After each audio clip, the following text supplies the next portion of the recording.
Эми бул иш аракеттердин баары силердин кайрылууңардын негизинде үйдүн акыбалы начар, бир нече соц тармактарга чыгып, мына үй урап атат, чараларды көргүлө деп. Анда дагы бул деген президентибиздин ушул силердин көйгөйүңөрдү чечебиз деген биздин колдоосу жана бизге тапшырмасы болгон. Анан мен айтайын, мына каршы чыгып, ушул мэрия, ушу карапайым элдин жерине көз артпай эле койсо болмок, өздөрүнө калтырса болмок. Мен айтайын, биз ал силердин жериңерди кызыгып ошого ишке кирип аткан жокпуз. Бирок мен бир нерсени айтып коеюн.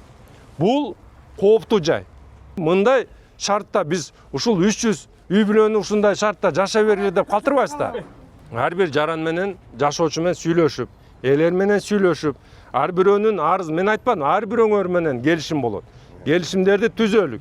Мына баарыңар отуруп сүйлөшкүлө. Мен дагы айтайын, эч кимдерди биз мажбурлап, ушул биздин сунушка көнгүлө деген аракетибиз жок. Иш аракеттердин баары силердин жашоочулардын атынан кайрылуу болуп, биз ушундай кооптуу жайда жашап атабыз. Бир көңүл буруп койгула, бул маселеге көйгөйгө көңүл буруп, чечүү жолун таап бергиле дегенде, биз ушундай чечим жолун силерге сунуштадык. Биз ипотекалык. Ал жерде толук кандуу силерде 14-18 квадрат метр, чарчы метр болгон болсо, биз 34,5 чарчы метр, квадрат метрге биз бир комнаталык батирди берелик деп атабыз. Бирок ошол жерден дагы айттык. Мына биз жерин да эсептейлик.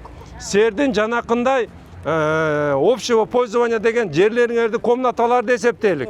Биз ошол акча каражаттын көлөмүн чыгарып туруп, анан кийин калганын ипотеканы жеңилдеткен тартипте 15 жыл болобу, 10 жыл болобу силер менен сүйлөшүп, анан ошол чечимдерди мына силер сүйлөшкүлө. Анан ошону сунуштадык силерге. Силер макулсуңарбы же жокпу? Макул.